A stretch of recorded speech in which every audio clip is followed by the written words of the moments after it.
Bro, that's what it's all about, bro. We hunt like wild dogs. Let's get it. Gang on me, gang on 3. 1, 2, 3. Yeah!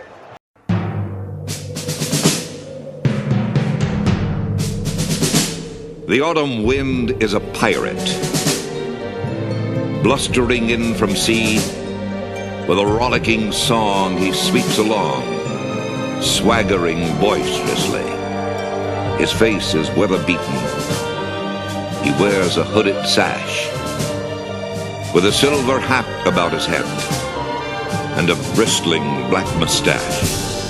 He growls as he storms the country, a villain big and bold. And the trees all shake and quiver and quake as he robs them of their gold. The autumn wind is a raider, pillaging just for fun. He'll knock you round and upside down and laugh when he's conquered and won. Okay, the Las Vegas Raiders just had their bye week and it's time to get back to work. The team being 2-5 is one thing, but the way they got to 2-5 is another. Those losses include snatching defeat out of the jaws of victory, being blown out, and being blown out while being shut out. There's no consensus on who to blame for this dumpster fire of a season either. Of course, we have our usuals talking about how owner Mark Davis should sell the team. They need to give that one up. They wouldn't sell if their father left them the Raiders. It ain't gonna happen, so next. Head coach Pete Carroll's getting plenty of the blame too. I put plenty of the blame on him myself. His biggest mistake appears to be hiring offense coordinator Chip Kelly, or it's either one that hired him.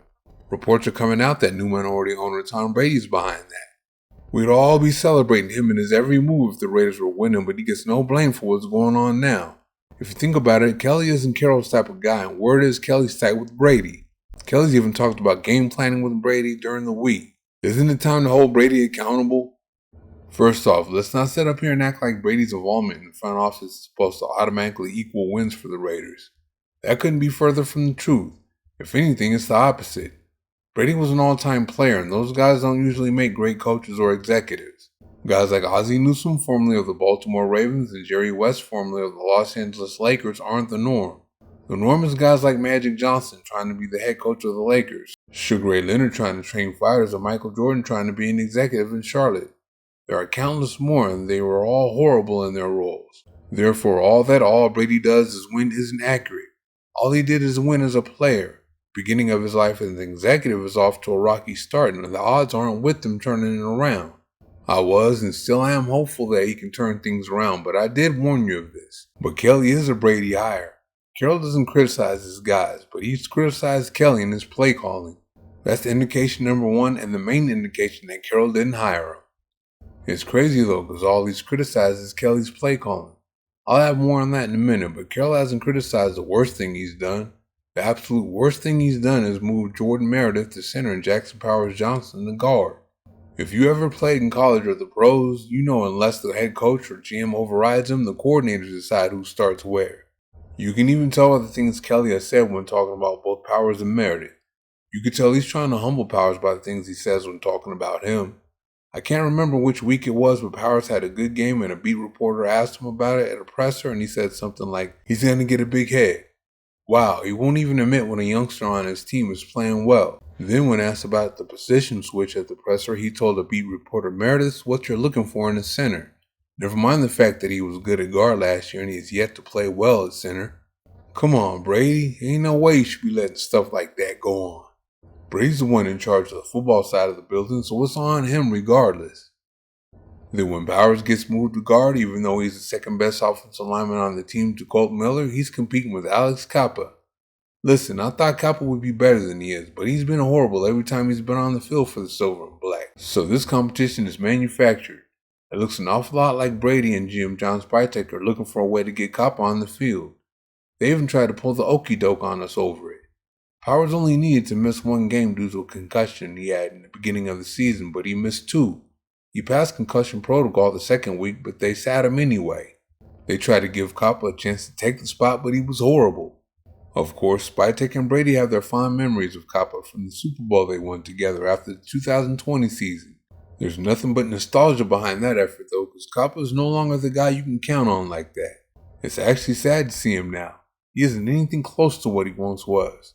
Meanwhile, Powers has a physical element to his game the Raider offensive line needs. They need to stop playing with him. Now let's go back to when Kelly said he talked to Brady every week and how he was involved in the game plan. That's something no one can deny. They showed him in the coach's box during Raider games. I know you remember the controversy that followed because they were saying the Raiders had an advantage with Brady being the broadcaster and having access to so much of what teams do behind the scenes. The NFL didn't see Brady doing what he's doing as an advantage for good reason. It's not translating into success for the Raiders at all. They stink. They're 2-5 and look worse than the 2-5 team. So far, Brady being in the coach's box and being involved in game planning is doing more harm than good. When Kelly was at Ohio State, his boss was Ryan Day, and he had to appease him. Now with the Raiders, Kelly appears to be working under Brady, and it's horrible. The Raiders' last game against the Kansas City Chiefs, Kelly scripted the first 15 plays as he always does, and he only called one running play. This is without tight end Brock Bowers and receiver Jacoby Myers, too. And we're just going to act like Brady didn't have nothing to do with that? Brady the Untouchable. We should have known something was up when it wasn't clear what his role was, and what he was doing with the team and what he wasn't doing with the team. He needs to own what he's doing.